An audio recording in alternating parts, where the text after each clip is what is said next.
Hoy vamos a hablar del tema que tenéis siguiendo lo que hemos hablado de este nuevo periodo de temas acerca de la Navidad. Y el tema que hemos tratado continúa muy de cerca al de la semana pasada. Así que si acordáis bien del sermón de la semana pasada, recordaréis lo que vamos a ver ahora en este momento. Porque efectivamente están muy unidos las dos profecías. Lo que John nos dijo la semana pasada, pues también es muy aplicable a lo que vamos a ver ahora. Creo que fue John el que predicó. Sí. Lo que vamos a ver ahora también tiene mucho que ver con esto. Hay una foto que os he puesto ahí. ¿Sabéis lo que es eso? Si se ve. A ver, ¿qué es? ¿Una manifestación? ¿Una huelga de hambre? Eso es hace 2 domingos, 2 sábados, en Madrid. No se podía andar. Es como decimos aquí, como piojos en costura. No se puede estar ahí de tantos que hay. No sé ni siquiera si pueden ser capaces de ver algo. Ni siquiera las luces se habían inaugurado, las inauguraron ayer. Y eso estaba impresionante. La pregunta que yo os hago es, ¿cómo vas a celebrar tú la Navidad? Porque ellos lo celebran yendo a comprar, a comer, a disfrutar, a pasar un buen rato y luego se van, pues supongo que a sus casas a cenar. Y luego en Navidad pues comerán, beberán, disfrutarán y harán creer que son felices o se lo harán creer a sí mismos de que son felices. No sé cómo lo vais a hacer vosotros. Naturalmente tenemos tradiciones en nuestra vida que vamos asumiendo y las vamos viviendo. No, simplemente las tradiciones nos ayudan a acordarnos que pertenecemos a un grupo humano concreto, a una nación concreta, a una forma de ver la vida de manera concreta. No en todos los países se va a celebrar igual. Pero más o menos vamos poco a poco siendo cada vez más uniformes. Cualquier tradición va convirtiéndose con el tiempo en algo que debe ser para todos. Somos cada vez más amorfos. No tenemos forma, tenemos la forma de todos. Y eso nace porque realmente hay un objetivo en el sistema capitalista en el que vivimos, y es que seamos lo más uniformes consumidores que puedan conseguirse. Si os dais cuenta de las fiestas que han llegado a España, los que lleváis tiempo, pero podéis ver lo que ha pasado igual en América Latina, o te puedes ir al Cuerno de África, es igual. Te encuentras con que se celebra el Black Friday, el Cyber Monday, los carnavales, Halloween, Navidad, luego ahora ya está la Black Week, la Blue Week. ¿Todo para qué objetivo? Para que consumas. Para que consumas. Y finalmente la Navidad.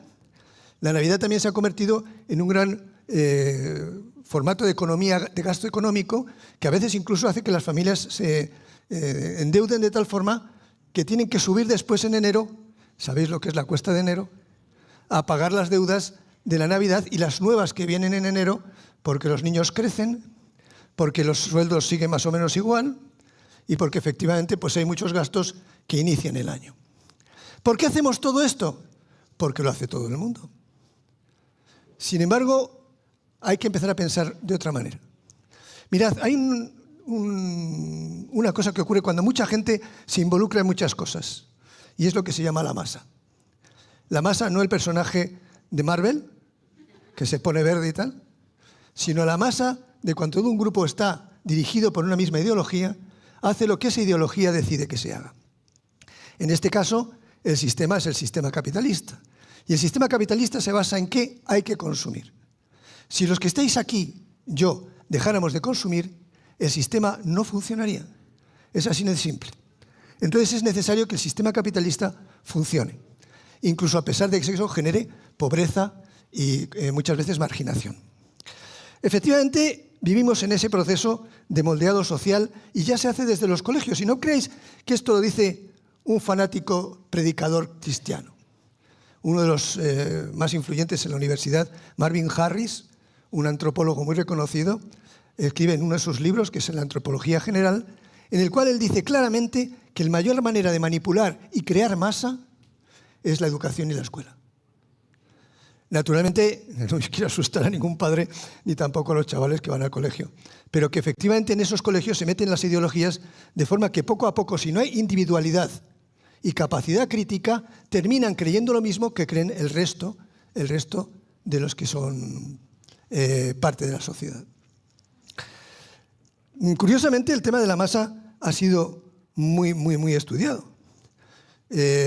muchos filósofos, pensadores, historiadores, literatos han hablado de la masa, pero eso no ha servido para nada. Incluso hay filmes, películas, que han hablado de la masa. La masa tiene características muy particulares, a lo mejor alguna te suena. Primero, la pérdida de individualidad. Es decir, ya no eres tú, eres lo que piensa el conjunto. Claro, ninguno admite eso. Eso es como el peor insulto que puedes decir a un español. Lo digo por si alguna vez tenéis que decir a algún español. No son todas esas palabrotas que oís. Lo peor que se puede decirle a un español es, eres tonto. Eres tonto. Como diciendo, tú no te das cuenta de lo que pasa. ¿Vale? Y entonces nosotros no admitimos que efectivamente podemos estar perdiendo la individualidad. Aceptamos los mensajes, seguimos los mensajes y gastamos en base a los mensajes que se nos dan. La irracionalidad de la multitud, tú puedes dirigirla para acá y para allá. Curiosamente se hizo hace poco una manifestación en Valencia en contra del gobierno en este momento allí. Y la gente no sabía ni qué iba. Había gente de televisión que les preguntaba, bueno, ¿y ustedes a qué vienen? Porque hay que acabar con estos gobernantes de tal. Pero no era el gobernante por el cual se había hecho la manifestación, sino que hablaban de otros gobernantes. Entonces la gente no sabía muy bien a quién se estaba acusando de lo que había pasado en Valencia. Curiosamente, parte del movimiento que hace aquellas ideologías que intentan llevarte por un lado o por otro. Son además la masa fácilmente manipulable por líderes carismáticos. Líderes carismáticos que pueden ser políticos, pueden ser religiosos, pueden ser evangélicos y por tanto hay que tener una capacidad crítica importante. Y más ahora cuando muchas cosas están surgiendo que hacen ver que ser predicador, ser líder religioso, se impone pingües beneficios, dinero, que beneficia realmente económicamente, incluso socialmente. Una cosa importante también en la masa es la influencia que tiene de la tecnología. La tecnología es una herramienta para dirigir. O sea, la base de la democracia era que la gente votara libremente a aquellos a quien considerasen que podían ser sus gobernantes. Pero resulta que cuanto más dinero se invierta, es más fácil mover a la masa, no al individuo. Entonces, como hemos tenido en Estados Unidos hace poco unas elecciones, se decía que tenía más dinero Kamala Harris que Trump y que en teoría debería haber ganado Kamala Harris por la inversión. Claro, la gente ha ejercido más su individualidad, pero que sepáis que se hace ver que la democracia depende del dinero. Al final es lo más fácil para manejar a la masa. Tu felicidad y tus necesidades cubiertas, no solo las económicas, sino muchas otras necesidades. Finalmente, los poderes económicos, que aunque no nos lo creamos, tienen un poder inmenso. Muchas de las cosas que creemos, que nos enseñan, que nos dice la televisión, lo dicen sistemas económicos que lo que pretenden es que sigas gastando para seguir manteniendo el sistema, pero sobre todo a ellos. Bueno, ¿y esto a qué viene, no? Esto es un poco, bueno, la idea del hombre masa, de que cada vez más personas son dirigidas en esa masa, en la cual ya no hay pensamientos independientes, sino un pensamiento único. Y por eso, poco a poco, toda la sociedad se conforma a este pensamiento único. Encima ahora se habla de que la influencia tan grande en la sociedad crea un sesgo de confirmación. ¿Qué es un sesgo de confirmación? Pues que ahora es más sencillo que las personas ya manipuladas solo acepten aquellas cosas que les han enseñado y solo escuchen las noticias de aquello que les es a ellos más, que les gusta más a ellos, porque ya han sido enseñados. Por tanto, es muy fácil manipular mucho más a la masa, puesto que en ese sesgo de confirmación tú aceptas solo las ideas de aquellos que te dicen lo que tienes que creer, porque te gusta a ti. Por ejemplo, las sectas. Hay una secta muy conocida, los Testigos de Jehová, que hacen que las personas solo vean a través de la visión de los Testigos de Jehová. ¿Cómo lo hacen? A través de una revista quincenal, que les habla de todo, no solamente de religión o de Biblia, sino que les habla de todo. Y ven el mundo a través de eso, más luego un libro que publican una vez al mes. No sé si eso lo habrán cambiado. Pero efectivamente, lo único que hacen es que el individuo solo pueda mirar a través de los ojos de otros que no son los tuyos, porque no tienes capacidad de estudio, capacidad crítica. Y tú me dices, bueno, ¿esto qué tiene que ver con lo que estamos hablando ahora? Mirad, hermanos, si algo ha manifestado lo que es la Escritura, los profetas de la Escritura, es su tremenda individualidad. Ellos fueron capaces de enfrentarse al sistema, porque ellos no eran parte de la masa. Ellos eran completamente libres, como el mismo Jesús. Por eso Jesús es un gran modelo para nosotros, porque Jesús fue capaz de ser Él. Nadie le dijo lo que tenía que ser. Rompió todos los esquemas, igual que la Biblia. No existía ninguna religión en aquel momento, ni existe ninguna religión en este momento que sea independiente del sistema. Sin embargo, la misma palabra de Dios en el Antiguo Testamento, Dios aparece de una manera completamente diferente a lo que ocurría a su alrededor. ¿Por qué? Porque realmente era el Dios de la verdad. No era el Dios de la manipulación, de los medios, de los reyes, de los poderosos. Era el Dios de la realidad, de nosotros, los de todos los días. Y Isaías era uno de estos. Isaías no se conformó con lo que estaba ocurriendo. Él no era parte de la masa. Él podía perfectamente haberse asimilado dentro del contexto de donde él estaba, en Judá, y haber sido mejor un profeta más dócil para que le quisieran un poquito más, igual que el resto de profetas. Si no, comprobar la vida de Jeremías o de Ezequiel o cualquiera de estos profetas, y veréis que ellos no estaban dispuestos a ser parte de la masa, sino a convertirse en individuos o ser individuos y no solamente parte de un conjunto. Por eso vemos a este Isaías que recibe revelaciones de parte de Dios y se enfrenta con ello al sistema que estaba dirigiendo en aquel momento en los países que de aquí se mueven, ¿no? La zona de Oriente Próximo. Y es que de aquí tenemos que aprender que también los cristianos estamos llamados a ser individuos y no masa. Individuos, no que seguís a un líder, no que seguís a un grupo, no que seguís a una secta, sino que seguís a Jesucristo con vuestra propia libertad y vuestro propio conocimiento de la Biblia. No que el que os impongan, nadie en absoluto. Pues eso es muy bonito, es un privilegio, pero es una gran responsabilidad. Porque eso quiere decir que tienes que estudiar la Biblia. Porque claro, yo puedo venir aquí y contaros todo lo que me dé la gana y vosotros creéroslo. Pero eso no sería lo que busca la Biblia. Busca que seáis individuos, como los de Berea. No sé si conocéis a los de Berea, que les enseñaba el apóstol Pablo y no se fiaban de Pablo, sino que ellos investigaban para ver si lo que Pablo decía era verdad. Actualmente nadie se atreve a decir nada en contra de los eslogans que se hacen para la masa. Se habla de homofobia, islamofobia, feminismo, transfobia, una manifestación de ya el aborto, ya casi nadie dice aborto, dice la interrupción voluntaria del embarazo, porque suena menos fuerte que la palabra aborto. Sin embargo, ¿a qué no oís hablar de la cristianofobia? Y que sepáis que el grupo más perseguido en el mundo religioso son los cristianos. Hablamos de miles de asesinados todos los años en diferentes lugares del mundo. Porque ya se nos dan los eslogans. Tienes que creer esto. Cuando se habló de la victoria de Trump, y cuidado que yo no soy pro-Trump ni en absoluto, soy independiente, decían que solamente podían votar a Trump los que eran heteros, blancos y heteros, rubios y hombres. Gran mentira, porque Trump ha sido votado por muchísima gente de muchísimas otras. Pero para que veamos de lo que se nos puede hacer con los eslogans. Si eres esto, eres un anacrónico, eres un pasado de moda, no sabes lo que crees, estás manipulado y tú, sin embargo, eres el que te atreves a decir algo diferente con lo que dice el resto. Suena un poquito como esta manipulación, como no sé si conocisteis a Pink Floyd, ¿oísteis hablar de Pink Floyd? Los de mi generación por lo menos, aunque yo soy un poco entradito. Pero los jóvenes Pink Floyd es como los Beatles, ¿no? Bueno, Pink Floyd tuvo un álbum que se llamaba El Muro, The Wall, y hay una parte en el muro en el cual se dice no más educación, no nos manipuléis más. Lo que queremos es tener libertad para pensar.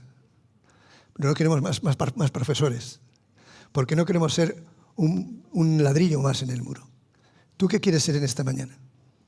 Y eso va a depender de tu decisión ante lo que Jesús realmente ocurrió hace 2000 años, bueno, eso más o menos calculado a grosso modo, pero que efectivamente eso ocurrió y tú debes decidir qué haces con la persona de Jesús. Y es lo que nos va a hablar Isaías hoy. Isaías en el 9:1-7 se atrevió a enfrentarse contra su gobierno y contra el sistema. No solamente contra el gobierno, sino también con el sistema. Y si pudiéramos analizar todos los capítulos desde el 7 que estudiasteis la semana pasada hasta el 9 o el 10 que estamos estudiando hoy, os daríais cuenta de que hay un común denominador, y es que Isaías dijo, esto está así porque vosotros habéis querido, porque la masa lo ha aceptado, porque no estáis dispuestos a escuchar la verdad. Y entonces él da una serie de argumentos para defender lo que él cree. Este hombre que vivió entre el siglo VI, V antes de Cristo, profetizó muchas más cosas de las que ahora sabemos. De hecho, se ha llegado a decir que Isaías es el Evangelio del Antiguo Testamento, porque prácticamente nos habla continuamente de cosas que luego Jesús hizo. Porque todo lo que Dios, lo que estaba diciendo, estaba guiado por el Espíritu Santo. Pero con todo y con eso que él denuncia, la masa no lo escucha. De tal forma que lo único que le podía ocurrir a Israel era perder lo poco que tenía, que era su tierra. Y el cumplimiento de sus profecías, hermanos, se cumplió hace 600, ahora mismo ya serían 2600 años, antes de que Jesús naciera 600 años, antes de que Jesús naciera 600 años, lo que confirman es que la palabra de Dios es verdad y que se ha cumplido. Y como se ha cumplido, nos está confirmando a nosotros que también se cumplirá lo que queda. Pero es ciertamente que eso se cumplió, porque lo que Dios enseñó es verdad. Y eso es lo que hizo que muchísimas miles de personas sigan a Cristo. El mensaje es tremendo en Isaías 9, versículos 1 al 7. Si lo tenéis a mano, porque ya sabéis que yo lo que hago es ir hablando de trozos del texto. Isaías 9, 1 al 7. Lo primero que nos dice el profeta Isaías es, no siempre habrá oscuridad. Y vais a ver que eso es muy actual. Porque viendo cómo están las cosas, uno realmente se asusta. Hemos estado viendo todo el mes pasado el tema del temor, ¿no? Porque las cosas están bastante fastidiadas. Pero aquí nos está diciendo Isaías, las cosas no van a ir siempre. Vamos a leer lo que dice el texto en los versículos 1 al 3.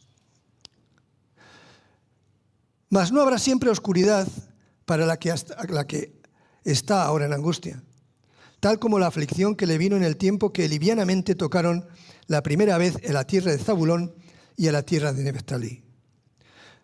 Vamos a ver que estos son los primeros que fueron invadidos por los asirios, que es el norte de Israel, lo que era el Israel que se separó de Judá. Pues al fin llenará de gloria el camino del mar. De aquel lado del Jordán, en Galilea de los gentiles, el pueblo que andaba en tinieblas vio gran luz. Los que moraban en la tierra de sombra de muerte, luz resplandeció sobre ellos. Multiplicaste la gente y aumentaste la alegría. Se alegrarán delante de ti como se alegran en la siega, como se gozan cuando reparten despojos. La situación en ese momento en Israel era horrible, era terrible. Estamos hablando de la parte del sur, Judá. Era horrible. De tal manera que no había muy poca perspectiva de que eso cambiara. Les tenía aprisionados a Siria, que curiosamente a Siria sería la que ahora es Siria. Y tenía a Israel bajo su dominio y les hacía pagar tributo. Pero claro, cuando decimos de pagar tributo no hablamos de los impuestos, sino que tenían que pagar una buena cantidad de sus riquezas, de las cosas que ellos cultivaban, de los animales que ellos criaban. Tenían que pagar una gran cantidad de eso, y eso atenazaba la economía de Judá, de tal forma que estaban muchos en una situación enorme de pobreza. Por tanto, en una situación bastante desesperante. Si vamos al capítulo 8 anterior, vamos a ver que el pueblo, en vez de reaccionar como debería haber reaccionado buscando la voluntad de Dios, que estaba siendo atendida por el profeta, lo que están haciendo es buscar otras respuestas. Y si vais al capítulo 8, os vais a encontrar de que en ese momento el pueblo de Israel, en vez de estar buscando al Dios que les había sacado de Egipto, que les había dado la libertad, que les había dado la tierra y que les había dado la riqueza, se encuentran con una situación en la cual están buscando a través de la muerte, del ocultismo, de la brujería, de la superchería, está buscando las respuestas para su situación en ese momento. Llega a ser tanto esto que el capítulo 8, para aquellos que puedan leer en hebreo, que no sé, creo que seáis muchos, pero cualquiera que lea en hebreo, va a ver que el lenguaje es como el de una película de terror. Soplido de fantasmas, muertos vivos, voces del más allá, muerte. En general, muchos comentaristas te dicen que el capítulo 8 de Isaías es un capítulo tremendamente negro, oscuro, terrible, de muerte, de horror. Todo porque estaba involucrada el tema de la brujería. Hasta ese momento hemos llegado. Pobreza, sufrimiento, opresión, la búsqueda de otras respuestas que no son las de Dios. Y entonces llega aquí el apóstol, el profeta, y te dice, no siempre va a haber oscuridad. ¿Cuánto nos gustaría escuchar esa voz? Otro profeta que se levantara y dijera esto, ¿no? Recordad que en el futuro habrá 2 profetas que anunciarán de nuevo la venida del Mesías. La segunda, claro que sí.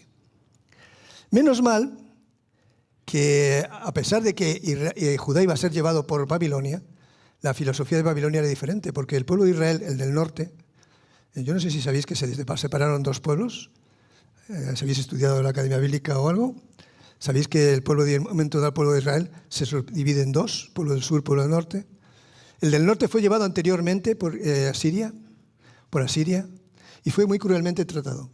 Menos mal que Babilonia tenía otra política con los que traía como cautivos, y por tanto tuvieron más libertad que luego les llevó a poder volver a su tierra. Esa es una filosofía diferente. Pero hay que tener presente que eso era una realidad. Teníamos esa situación externa en la que Israel dependía del reino del norte, ya el norte de Israel había desaparecido, ya no existía, y ahora mismo Babilonia amenazaba a Judá. Y es curioso porque las cosas se repiten. Estaban bajo el poder de Babilonia porque ya Egipto no tenía potencia, no tenía poder. Si Asiria hubiera contado ahora con Rusia de nuevo, quizá hubieran podido parar a los rebeldes, pero Rusia está muy débil para poder hacer eso. Y aquí ocurría lo mismo, Egipto estaba muy débil. La antigua potencia que desde el sur apoyaba a Israel estaba en una situación bastante compleja. Y aquí es cuando entra Babilonia. Pero este panorama tan negro no es el último que habrá, no es la última palabra de las cosas. Y es como nosotros, claro, ahora no vemos muchas cosas y este mundo no ve muchas cosas, pero nosotros tenemos esperanza porque se va a cumplir la misma profecía que aquí tenemos, se va a cumplir en el postrer de los tiempos. El Señor va a volver de nuevo, va a volver de nuevo. En este caso la llamada es a un pueblo que todavía no había visto lo que nosotros ya hemos vivido, porque nosotros ya hemos vivido lo que aquí se profetiza. Pero en aquel momento ese pueblo no podía ver nada más que la oscuridad, el miedo, el terror, el dolor y el sufrimiento que producía la situación en la cual ellos en ese momento se encontraban. La tremenda angustia y el tremendo dolor. Dice el texto que ¿de dónde vendrá la salvación? Fijaos, si vamos al texto de nuevo, que hemos estado mirando, vais a ver que habla de que no habrá más oscuridad. Dice que la tierra fue tocada livianamente. Los primeros en la tierra fue Zabulón y Neftalí. Las tierras del norte de Israel fueron las primeras en ser tocadas. ¿Por qué? Porque los llevaron cautivos a Siria. Eso ya lo que daba era la idea de que todo había estado vencido, ¿no? Dice el siguiente camino, en el siguiente punto. Pues al fin llenará de gloria el camino del mar. De aquel lado del Jordán, en Galilea de los gentiles. La salvación va a venir de Galilea de los gentiles. Es una pena no haberos puesto un mapa. Así veríais que Galilea está hacia el lado este de Israel y que de ahí vendría la salvación. ¿Sabéis dónde predicó y manifestó su enseñanza Jesús? En Galilea. La salvación vino desde Galilea. Ahí vino el mensaje de salvación. Ahí vino el mensaje de esperanza. Ahí vino el mensaje de victoria de Galilea de los gentiles. Pero no se queda solo en eso, sino que hay una señal más aparte de la venida de Galilea, que podéis mirarlo en Mateo 2, versículo 11, sino que será de un niño. ¿Os acordáis la semana pasada? He aquí que la Virgen concebirá y dará a luz un niño. Ese niño, que todavía continuamos con él, porque Isaías sigue con esa profecía, ese niño es el que va a cambiar completamente esto. Y lo dijo Isaías 600 años antes de que Jesús naciera. Si tú no eres todavía creyente y estás todavía dándole vueltas a la cabeza si debo creer o no, ya deberías plantearte de que aquí ocurre una cosa muy extraña. Y es que se nos está diciendo algo que ocurrió 600 años, y no como las profecías de Nostradamus o de San Jeremías, o San Malaquías, sino una palabra que se ha cumplido literalmente con lo que se dijo en este momento. El niño que nacerá, veremos a ver lo que es. Dice el versículo, lo que veíamos en el capítulo, recordaos el capítulo 7, versículo 14. Por tanto, el Señor mismo os dará señal. El Señor mismo, no un profeta, no un monarca, no un líder, no una tecnología. Quien nos va a dar las señales es el mismo Dios. Y aquí que la Virgen concebirá y dará a luz un hijo, y llamará su nombre Emmanuel, que quiere decir Dios con nosotros. Figuraos lo que les está diciendo aquí. Poneros en la posición de ellos. Ellos no habían visto nada todavía. Nosotros tenemos la promesa de que este niño, ya adulto, va a volver. Hermanos, si se cumplió esta, también esta otra se va a cumplir. Y además, en Isaías 53, el mismo profeta nos va a adelantar qué va a hacer ese niño. Ciertamente llevó él nuestras enfermedades y sufrió nuestros dolores. Y nosotros le tuvimos por azotado, por herido de Dios y abatido. Mas él herido fue por nuestras rebeliones, molido por nuestros pecados. El castigo de nuestra paz fue sobre él y por su llaga fuimos nosotros curados. Se había profetizado muchísimo antes que ocurriera. Y así ocurrió. Por eso muchos teólogos judíos en este texto se pierden. Porque ¿a quién le aplican esto? ¿Quién puede haber vivido esta situación? Solo podía ser el Mesías. ¿Pero un niño? ¿Un niño? ¿Qué niño? Se han intentado dar muchísimas interpretaciones a esto, pero ninguna cuadra con la lógica y la razón, sino investigarlo. Dios no va a dejar a sus hijos. Naturalmente que las cosas están mal, pero Jesús nos dijo, no temáis, manada pequeña, porque a vuestro Padre les ha placido daros el reino. ¿Habéis oído, manada pequeña? No somos la masa del mundo. No somos la masa manipulable. No somos el montón de gente que debería, sino que somos la manada pequeña de Jesús. Y por tanto, hermanos, a este Padre, a este Dios que mandó a su Hijo, le ha placido darnos el reino. Somos el reino. Somos parte del reino y somos también parte del gobierno del reino. El hombre toma las riendas del poder y ¿qué ocurre? Siempre fracasa. ¿Llevamos luchando con hacer un mundo mejor? Esto lo hablábamos cuando hemos venido, a ver si se deja de hablar de guerras, ¿no? Hablaba con una hermana de iglesia. Lo siento, hermanos, pero nunca vamos a oír hablar de guerras. Solo cuando Jesús venga dejaremos de oír hablar de guerras. Pero va a seguir habiendo guerras, va a seguir habiendo hambre, va a seguir habiendo injusticia, hasta que, según la Biblia, venga un líder carismático que cambie esto. Pero la verdad es que mejor es que no venga, porque la perspectiva es peor todavía. Si el hombre toma las riendas, viene el dolor y el miedo. Hitler, Stalin, Maduro, Putin, Al-Assad, y podéis añadir a esta lista todos los que queráis, incluso algunos que no son tan conocidos, pero que han hecho igual de daño. Por eso cuando el hombre trata de hacer las cosas sin Dios, fracasa radicalmente. Y esto ocurre también con el creyente cuando le falta fe. Por eso la fe es tan importante. Mirad, cuando un creyente tiene miedo, hace lo que hace el mundo. Empieza a copiar sus modelos en el mundo. Intenta hacer lo que hace el mundo. Si sabe que mañana no va a haber aquí algo, empieza a acumular comida, a acumular riqueza, a acumular algo, lo cual sustituir a Dios y sustituir aquello que es el único que puede dar esa fuente de riqueza. Y lo hacemos sustituyendo a Dios sin darnos cuenta que así lo que hacemos es quedarnos sin esas fuentes y esas necesidades cubiertas. Porque el único que puede cambiar esa situación en nuestras vidas es Dios. Pero nos da miedo y caemos en la misma tentación. Me acuerdo cuando estuvimos en Alemania con el tema del COVID, aunque creo que pasó aquí en todo el mundo. De pronto las estanterías de los supermercados se quedaron vacías, sobre todo papel higiénico. No sé por qué. Es muy socorrido, supongo, el papel higiénico, ¿no? Pero ciertamente las estanterías se vaciaron por una visión egoísta de a ver quién puede cogerlo lo antes posible más que los demás, para cuidar nuestras necesidades sin en absoluto pensar en las necesidades del otro. Y es porque cuando el hombre intenta hacer algo lo hace mal. Frustración porque Dios parece que no está ahí en la vida de un creyente. Cuando un creyente se deja llevar por la moda del mundo, las cosas del mundo, las ideas del mundo, las visiones del mundo, termina frustrado y dolido. Y esto es un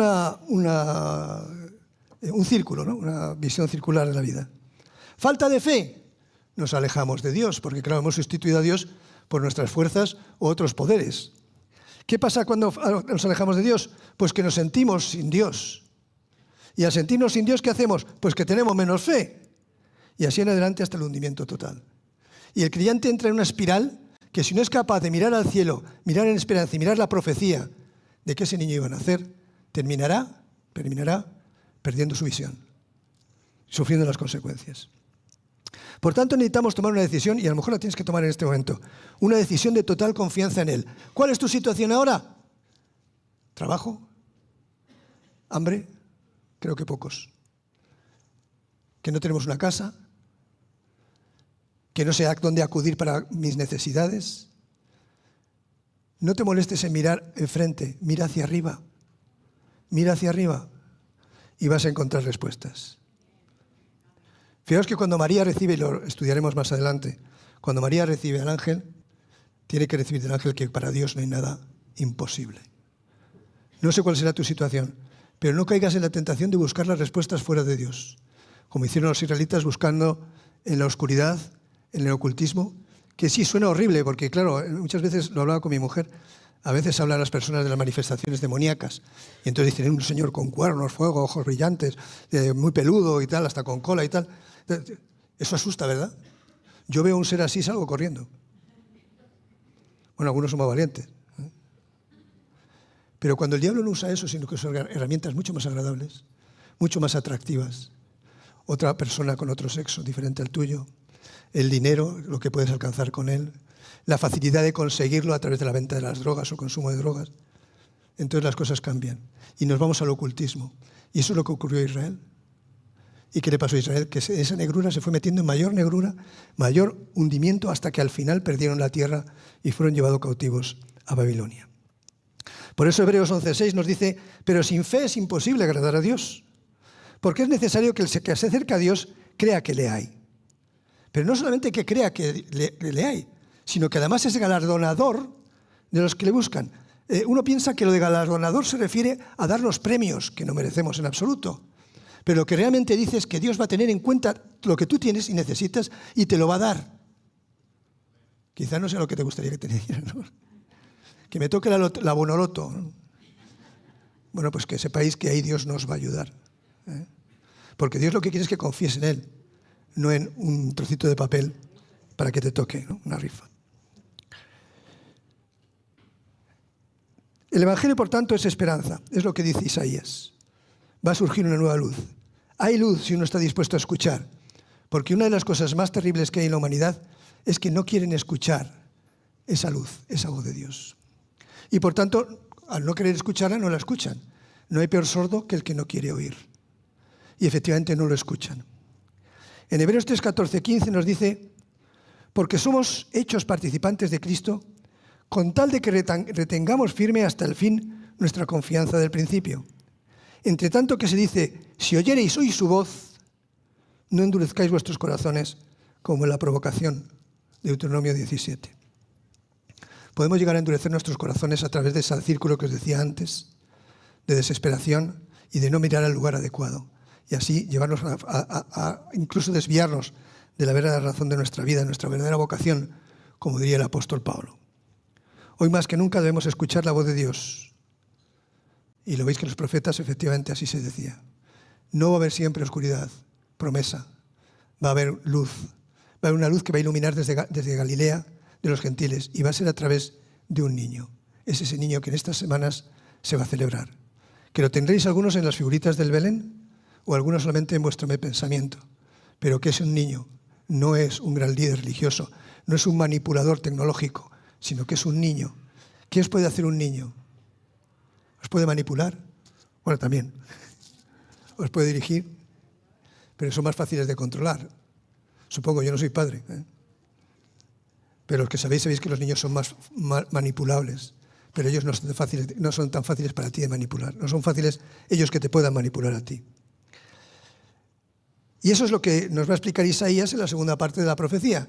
La primera nos dice que esto no va a ser así siempre, sino que va a haber luz, que va a haber una salida importante de esperanza desde Galilea, y luego también que es un niño. Pero además nos da una salida mucho más amplia todavía, porque Dios ya nos ha dado una salida. ¿Estás desesperado? ¿Crees que las cosas han llegado al límite? ¿O simplemente quieres hacer mucha más profundidad en aquellas cosas que son tu fe? Dice así el texto de 4:7 de Isaías. Porque tú quebrantaste su pesado yugo y la vara del opresor como en el día de Madián. Fijaos que es muy interesante esto para un israelita, porque el yugo era poderosísimo, era el reino de Babilonia. No era tan fácil enfrentarse con un poder tal como ese. Y nos dice, no, que eso será roto, eso va a ser quitado. Vais a desaparecer de estar bajo ese yugo que os está tratando a vosotros mal. ¿Y cómo ocurrirá esto? Bueno, dice que será como en Madián. ¿Sabéis lo que ocurrió en Madián? Si no, leer el libro de los jueces. En Madián, un señor bastante cobarde, que se llama Gedeón, bastante cobarde, se armó del valor que hace la fe, porque, hermanos, la fe no es algo de grandes cristianos, es de cristianos sencillicos. Es esa fe pequeñita que no hace falta que sea enorme, pero que es suficiente como para convertirse en un gigantesco árbol de mostaza. No hace falta tener una gran fe. Esa fe que tenía este Gedeón, le dijo el Señor: coge 300 y te vas a enfrentar a los miles de soldados madianitas. Por tanto, esto es lo primero que está diciendo aquí, es que el pesado yugo, la pesada carga, va a ser vencida, va a ser quitada, pero no por grandes personajes ni poderosos ejércitos, sino por grupos pequeños, por el grupo pequeño que representa el pueblo de Dios. Dice: porque todo calzado que lleva el guerrero en el tumulto de la batalla y todo manto revolcado en sangre serán quemados. Desaparecerán todos los restos de la guerra, pasto del fuego. Y aquí dice la gran promesa que debemos recordar todos estos tiempos de Navidad. Porque un niño nos es nacido, hijo nos es dado. Y aquí dice algo tremendo, un poco nos sirve de contraste a lo que aprendimos la semana pasada. Un niño nacido de una virgen, discusión si es virgen, si es una jovencita, hay una discusión sobre eso en el texto, pero dice que este niño tendrá el principado sobre su hombro. No es un niño corriente, nacerá príncipe. Y se llamará su nombre Admirable Consejero, Dios fuerte, Padre eterno, Príncipe de paz. Y dice además: lo dilatado de su imperio y la paz no tendrán límite. Sobre el trono de David y sobre su reino, disponiéndolo y confirmándolo en juicio y en justicia desde ahora y para siempre, el celo de Jehová de los ejércitos hará esto. Está firmado, está rubricado por el mismo Dios. Esto no es una promesa baldía de un político. No es la promesa baldía de la ciencia ni la promesa baldía de la filosofía. Es la promesa real del mismo Dios que lo ha firmado. Lo ha dicho yo. El cielo de los ejércitos hará esto. Bien, hemos visto ya que la solución vendría de Galilea. Sabemos por la historia que Galilea fue el centro de trabajo de Jesús. Allí se predicó la mayor parte de las cosas que se predicaron, que se enseñaron por parte de Jesús. Si algún día tenéis la oportunidad de ir a Israel, os van a llevar a Galilea y allí veréis los puntos importantes donde Jesús estuvo predicando. Esto es importante porque, según sea la historia, vamos viendo que Dios la controla. Dios controla la historia. Dice que va a ocurrir esto y ocurre con pelos y señales. Pero lo curioso de todo esto es que dice: Dios controla la historia, pero también controla tu historia. No solamente la historia en general. Tú no eres un número en la historia. Ya sabéis que aquí los famosos son los que fueron los poderosos que aparecen en la historia. Sino que tú eres el protagonista de tu historia, y tu historia también Dios la tiene bajo control, si tú quieres que la controle. La solución está ahí. Ahora, el futuro real está en tus manos, en tus decisiones. Dios controla tu historia. Debes estar atento a lo que Dios te dice, lo que Dios te habla. Un niño nacido de una virgen morirá por nuestros pecados. Un niño avergonzará el orgullo humano. El Señor es que tiene un sentido del humor fascinante. ¿Quién es el que va a acabar con el poder de las naciones? Un niño. Un niño. No sé si hay una imagen por ahí de la foto, eso, de un niño con una armadura. No hay nada más ridículo, parece que es una especie de teatrillo de Navidad o de teatrillo de cualquier otra cosa en el colegio. Pero un niño es el que va a acabar con todo esto. ¿Os habéis preguntado alguna vez por qué los evangelios empiezan con la infancia de Jesús? Por lo menos dos de ellos, Lucas de una manera muy especial. Porque es la vergüenza de la humanidad. Un niño es el que os va a colocar en el sitio donde debéis estar. Porque un niño es el que cambiará completamente la historia del mundo. Y desde entonces habrá un antes y un después de ese niño.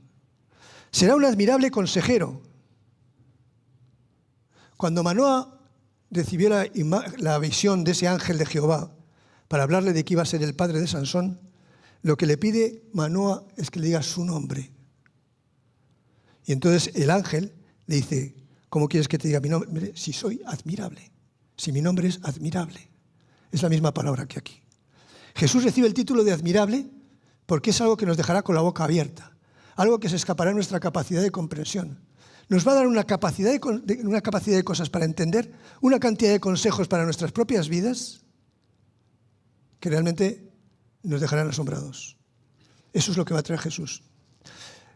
Claro, lo miramos desde una perspectiva ahora actual, en el siglo XXI, estamos en Occidente, y entonces decimos, bueno, pero es que estas enseñanzas de Jesús es lo que cree todo el mundo. No es así. Cuando Jesús vino a anunciar esos maravillosos consejos que nos da en todas sus predicaciones, no se creía en esas cosas entonces. Jesús cambió completamente el panorama. Toda sabiduría, de lo más incomprensible, alguien que no necesita ser aconsejado, pero que sus consejos son maravillosos. Hay que estar atento a los consejos de Jesús. Dios fuerte. ¿Cómo se podía decir de un niño que era un Dios fuerte? Un todopoderoso. Solo podía ser porque el niño fuera el mismo Dios, 600 años antes de que Jesús naciera. Tenemos a nuestro lado al más poderoso. No a un poderosillito, sino a una persona con todo el poder. Y ese es el que está a tu lado. Es Padre eterno. Quiere decir que Él siempre, siempre va a ser Padre. Tu Padre. Te va a cuidar. Va a preocuparse de ti. Por eso es un Padre eterno. No un Padre que en un momento dado te traiciona. A veces cuando uno evangeliza le advierten, no hables a esa persona de que le va a amar como un padre, porque a lo mejor su padre le maltrataba, su padre le trataba mal, su padre le abusaba. Aquí el Padre del que estamos hablando no tiene nada que ver con la paternidad humana. Estamos hablando de alguien para el cual eres tremendamente importante. Tanto es así que te considera su hijo. Su hijo. Y eso quiere decir que te va a cuidar. Padres que estéis aquí, ¿qué le negaríais a vuestros hijos? Solo aquello que les hiciera daño. Pero daríais todo lo que tendríais en vuestras manos para que ellos pudieran ser felices. Incluso a veces un azotillo, ¿no? Aunque eso está mal visto. ¿Por quién? Por la masa, no por el individuo. Encomienda a Jehová tu camino y confía en Él, y Él hará. Exhibirá tu derecho como el mediodía. Guarda silencio ante Jehová y espera en Él. Es fantástico. Anteriormente nos ha dicho que eres el príncipe de paz. Príncipe de paz es el que domina la paz. Es el que tiene toda autoridad sobre la paz. Y Él es el que te puede dar paz. Nada más. Nada más. Es fuente de toda paz, interior y exterior. El Shalom famoso de la Biblia, Shalom, en hebreo, es una paz que va mucho más allá de lo que está no haber en guerra. Sino tú, incluso interior. ¿Cuántos están sufriendo un azote interior y no disfrutan de la paz que el Señor les ofrece? Cuando solamente tendrían que mirar a este niño, oír sus consejos y dejarse guiar por Él. Por tanto, encomienda a Jehová tu camino y confía en Él, y Él hará. Exhibirá tu justicia como la luz y tu derecho como el mediodía. Guarda silencio ante Jehová y espera en Él. Desde hace unos años este es mi lema. Hay muchos textos en la Biblia que me encantan, pero cada vez que tengo una cosa en mi mente, algún problema, alguna necesidad, siempre me digo, encomienda a Jehová tu camino y Él hará. No lo digo así, digo el Señor me cuida, Él me guiará y Él cuidará de mí. Porque todo lo que haga Dios será bueno. Todo será bueno. Y aun cosas que no puedas entender ahora, te lo digo después ya de 67 años que tengo, vía de 68, aunque Mari Carmen no me deja que diga eso. En vías de 68 os puedo decir que esto es verdad. Y si creéis que a mí mi vida ha sido fácil, que en cualquier momento que queráis me invitéis a comer, y a mi mujer también. Lo digo porque mi mujer come más que yo. Entonces ya os explicaremos realmente lo que ha pasado en nuestras vidas. Y hemos visto cómo cada paso ha sido un paso que Dios nos ha hecho dar para aprender, conocer, saber y acercarnos más a Él. ¿Debemos aceptar o rechazar la solución? Eso es una cosa que tenemos como privilegio, cosa que ahí fuera no, porque cuando han decidido no escuchar, ni rechazan ni aceptan, simplemente son guiados por la masa. Lo que haga todo el mundo lo hacemos nosotros. Y Jesús lo dice bien claro, una de dos, estás conmigo o estás contra mí. No hay términos medios. No sé cuál será tu posición en este momento, si estás buscando, si quieres creer, si vienes, pues no sé, porque te ha traído un amigo y tienes que aguantar este rollo, porque hay... No sé lo que te habrá hecho yo, porque estés aquí. Pero no hay posición de decir, bueno, yo me quedo en medio. No. Tienes que decidir, ¿conmigo o contra mí? No lo digo yo, lo dice Jesús. El que no es conmigo, contra mí está. Y el que conmigo no recoge, desparrama, que esto es lo peor. Si no lo haces conmigo, lo vas a tirar. Dios no es culpable de la situación. Esto es una cosa que oyes mucho. Si Dios es amor, si Dios es todo lo que usted está diciendo, ¿por qué hay tanto dolor en el mundo? ¿Lo habéis oído alguna vez? Yo creo que es uno de los argumentos más típicos que te dan y más vacíos, porque no tiene mucho sentido si no crees en Dios. Santiago 1:13-14 dice: cuando alguno es tentado, no diga que es tentado de parte de Dios.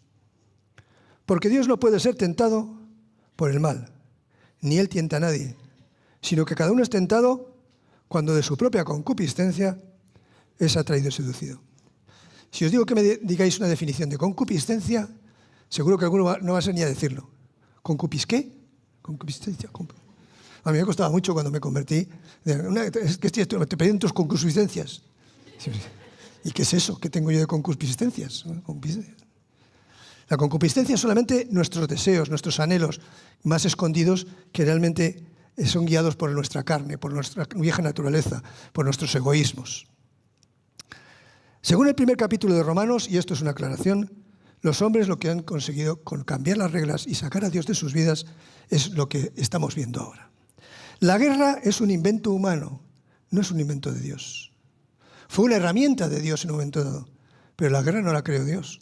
Nos la inventamos nosotros en el momento en que Caín decidió darle con la quijada a Abel. Eso es la guerra. El hambre y la pobreza son consecuencias ¿de qué? De la avaricia. ¿Sabíais que con el 15% de la población mundial podríamos alimentar al resto del mundo? Pero a ver quién le quita el dinero a Bill Gates. O ahora a Elon Musk. La Tierra reacciona con sus mayores catástrofes ¿a qué? A nuestro maltrato hacia ella. Dios nos dio un mundo maravilloso, pero lo hemos ido estropeando. ¿Sabéis que hubo hace unos años un tremendo maremoto que mató a 100 y pico mil personas? Se dice pronto, en Indonesia. Lo que no te cuentan es que Francia estaba haciendo pruebas de su bomba atómica en el atolón de Mururoa. El atolón de Mururoa es una zona bastante inestable de la corteza terrestre. ¿Fue esto parte de la culpa? No lo sé. Pero que sepáis que el hombre ha hecho todo lo posible para destrozar lo que le rodea. Este regalo bendito que fue la tierra que Dios le dio a todos los hombres. No a los blancos, a los negros, a los azules o a los amarillos. A todos los hombres. Y por tanto nosotros somos administradores de esa tierra. No es nuestra propiedad. No es nuestra propiedad. Por tanto, muchas de las catástrofes que ocurren son eso. Ahora están hablando del cambio climático. No voy a entrar en el debate porque sé que hay muchos cristianos que dicen que no hay ningún cambio climático. Pero lo cierto es que está habiendo un cambio. Y está habiendo un cambio que nos está yendo para mal. Y es porque muchas de las cosas que hemos hecho no han sido buenas para nuestro planeta. La falta de higiene y el exceso de los médicos, de los medicamentos, hacen que muchas enfermedades sean más fuertes. Todo esto es producto del hombre. Si hay otras cosas que quizás no entendamos muy bien de quién son la culpa, mirad al hombre y veréis que tiene mucho que ver, por lo menos para su mantenimiento. Por tanto, Dios no tiene la culpa, lo siento. Si tenías ese argumento, eso no te vale para no acercarte a Él. Dios no tiene la culpa. Ni tiene la culpa de tu situación si te la has buscado, porque no has buscado la solución que Dios te ha dado. Ni tiene la culpa de que tú tengas una cosa u otra. Y si tienes una enfermedad grave, difícilmente curable, que sepas que solamente mirando los ojos de Dios puede haber sanidad. Pero que tú, desde tu punto de vista, si tú intentas solucionarlo, lo único que te van a intentar hinchar a medicamentos para mejorar cuando realmente ni ellos mismos saben si pueden curarte o no. Lo hacen porque tienen fe en los farmacéuticos que los fabrican. Para concluir, mirad, hermanos, personas emocionalmente inestables son los iconos de nuestros jóvenes. Nuestros jóvenes ven cantantes, músicos, líderes políticos, influencers, que son personas que están un poco tocadas de la cabeza. Que hace mucho tiempo Dios les importa muy poco. Hay influencers que sí, al contrario, son creyentes que intentan que el mensaje sea llevado al mundo. Pero yo me refiero a la gran masa que está por ahí influyendo. El mundo está en manos del amor al dinero y el poder. Pero el verdadero Señor no es de riqueza ni de los poderosos. El verdadero Señor es vuestro. Es vuestro. Mirad lo que dice Jeremías 20:11. Otro profeta que por ser individuo se enfrentó a la masa. Mas Jehová está conmigo como poderoso gigante. Por tanto, los que me persiguen tropezarán y no prevalecerán. Serán avergonzados en gran manera, porque no prosperarán. Tendrán perpetua confusión que jamás será olvidada. ¿Y esto que le dice un señor que lo pasó de maravilla? Le maltrataron, le marginaron, le insultaron, lo intentaron matar varias veces, pero él dijo que su Señor era poderoso gigante. Eso se llama fe. Eso se llama fe. Y eso es lo que nosotros tenemos que estar en nuestra situación. Seguir diciendo, Jehová es nuestro poderoso gigante. Y cuando las cosas se te pongan difíciles, Jehová es mi poderoso gigante. Y cuando te estén ocurriendo enfermedades, te estén ocurriendo cosas económicas, situaciones sin trabajo, Jehová es mi poderoso gigante. Porque Él sí puede encontrar soluciones a esas situaciones. No lo que el mundo nos ofrece. Eso no quiere decir que la Biblia nos quiera tener en un monasterio. Digamos que en la Biblia se nos dice que podemos disfrutar de los pequeños detalles. Eso es disfrutar de la vida. Disfrutar de aquellas cosas que los otros no valoran. La amistad, el cariño, el abrazo, el beso. Aquellas cosas que dais cuando vienen las visitas. Bueno, no solamente con las visitas, sino que nos damos entre nosotros. Y así nos pasamos todos los constipados en invierno. Disfrutar del compañerismo, ni nada más hermoso. Lo dice el mismo Salmo 133. Mirad cuán bueno y cuán delicioso es habitar los hermanos juntos en armonía. Ni nada más maravilloso. Incluso habla del ungüento, de la frescura, del estar bien, a gusto. Por eso no entiendo que haya hermanos que no quieran venir a la iglesia, cuando aquí vas a encontrar la frescura del amor de los hermanos. Disfrutar de la naturaleza que Dios nos ha creado.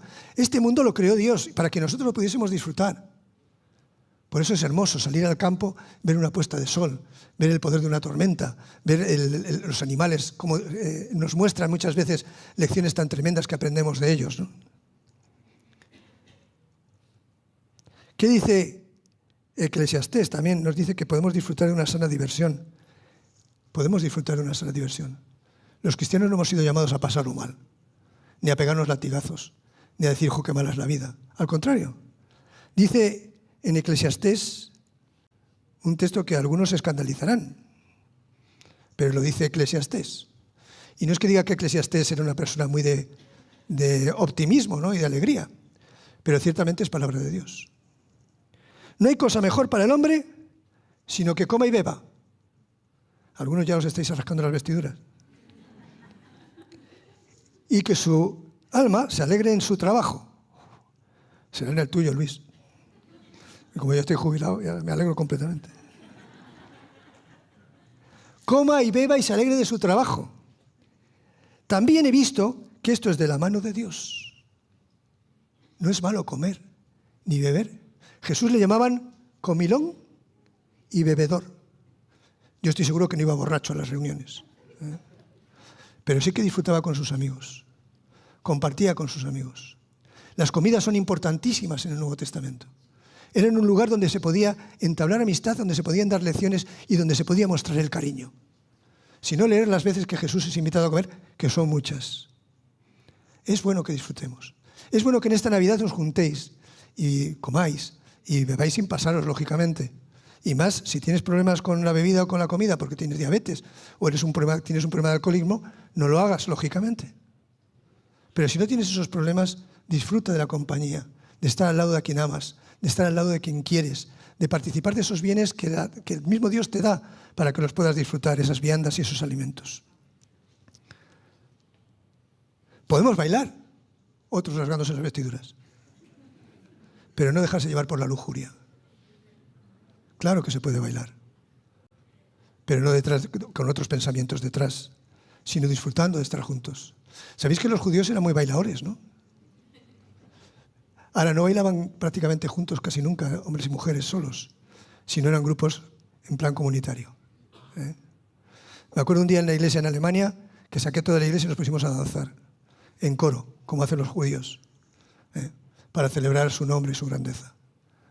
Pero fue un tiempo de mucha alegría y de muchos abrazos, mucho cariño, porque podemos estar bailando juntos y disfrutar juntos una película, un tiempo, lo que sea. Nosotros no hemos sido llamados a ser unos señores vestidos de negro, sufriendo y padeciendo siempre, pero siempre controlado por lo que Dios nos enseña.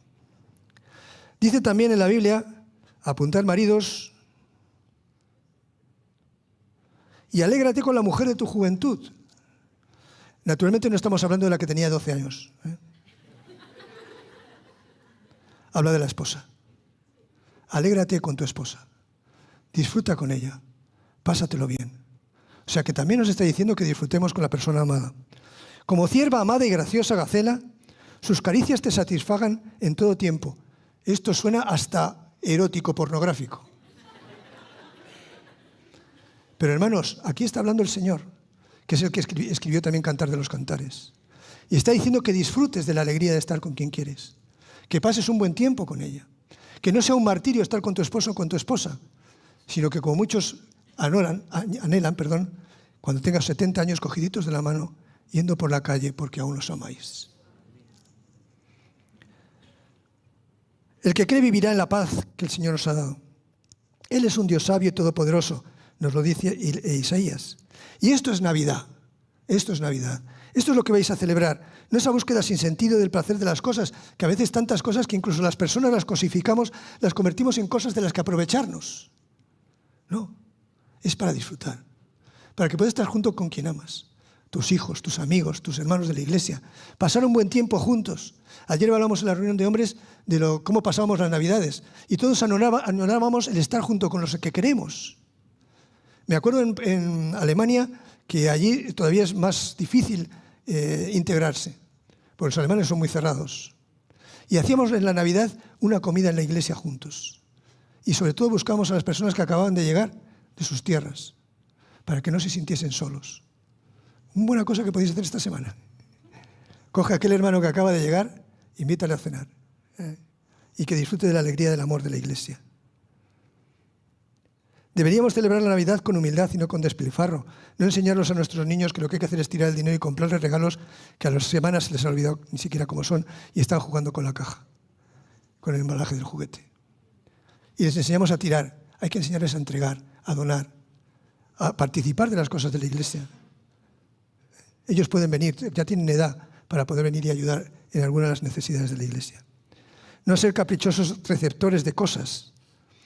Con alegría en la esperanza, no en las bebidas, en los chistes de mal gusto, que muchas veces piensan que eso es una diversión en Navidad.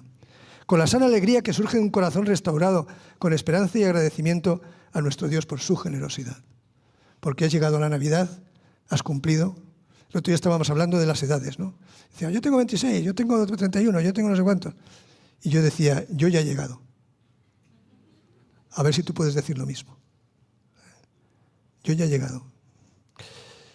Bien, que ya me está diciendo mi mujer que estoy hablando demasiado.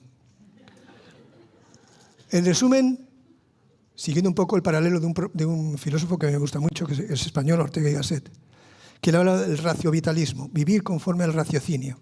Disfrutar, él hablaba de disfrutar de la montaña, disfrutar del deporte, disfrutar de la salud, disfrutar de la familia. Yo os hablo del bibliovitalismo.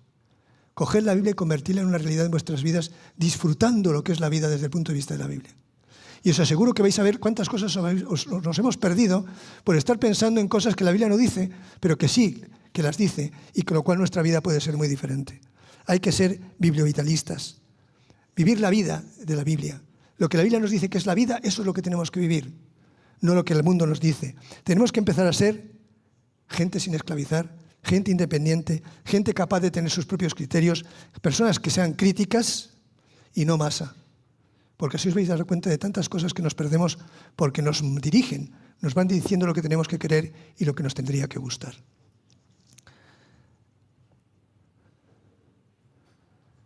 La masa no hace lo que los demás hacen, o sea, el individuo no hace lo que la masa hace, sino que tienes una capacidad crítica y creen que con todo lo que hacen disfrutan. Tuve un diálogo, y con esto termino, con un hermano ahí en Frankfurt, que me decía, ¿tú crees que la gente no disfruta? Porque yo cuando voy a las discotecas las veo súper felices. ¿Pero les has visto al lunes siguiente? ¿Les has visto en sus pensamientos, en la soledad de su habitación, en su dormitorio? Ah, no. Entonces, ¿cómo sabes si son felices o no? Pero yo te puedo asegurar, y yo le garantizo, que no son felices. ¿Por qué? Porque yo hacía eso cuando era jovencito. Discoteca, bebida, trabajo, discoteca, bebida, y llegaba el lunes y estaba destrozado. Porque ya no tenía sentido nada de lo que hacía. Intentaba divertirme cuando era imposible divertirse, teniendo en su mente tantas cosas que podía haber dejado descargadas en la cruz de Jesús. ¿Eres tú uno de ellos? ¿Necesitas descargarte? ¿Necesitas encontrar a Jesús? No des por más tiempo. Hay personas que te dicen, yo lo estoy buscando. Pero si ya está aquí, no tienes que buscar nada, solo cógelo. Solo toma la decisión. Señor, ven a mi vida. Yo me acuerdo que cuando conocí al Señor, no fue en un culto, no fue algo emocional, fue en una reunión de jóvenes. Me hablaron del Evangelio y yo lo acepté, pero eso para mí no fue suficiente. Tuve que indagar. Y entonces empecé a descubrir un prisma de valoraciones y de colores acerca de lo que Jesús es, que dije, merece mi vida la pena, merece la pena mi vida dedicársela a Él. Hermanos, os invito a que toméis una decisión en ese sentido. No sigas machacado por una fe superficial, sino conviértete en un individuo crítico, capaz, que es capaz de interiorizar, buscar y saber aquellas cosas que los demás no van a enseñarte. Vamos a orar. Sí, amado Dios Todopoderoso, cuántas gracias te damos por ese mensaje de ese Jesús, que como niño se manifestó en nuestra tierra al principio y que era ese príncipe de paz, ese Dios fuerte, ese consejero imposible de comprender y de entender, aquel que tiene todo el poder, aquel que es Dios eterno, Padre que nos ama, nos quiere y nos cuida. Señor, realmente quiero, Dios, que todo aquel que esté aquí, si no ha tomado esa decisión, Señor, que la tome. Que se dé cuenta de la importancia que puede significar para él cambio de vida, como para mí lo fue y para muchos de los que estamos aquí también. Dios puedes cambiar, tú puedes cambiar la vida de ellos. Señor, pon en su corazón el deseo de seguirte, de conocerte, de buscarte, para que ellos también puedan disfrutar de estas promesas que tu palabra da. Te lo pido, Señor, todo en el nombre precioso de tu Hijo Jesús, solo por Él, por su mérito.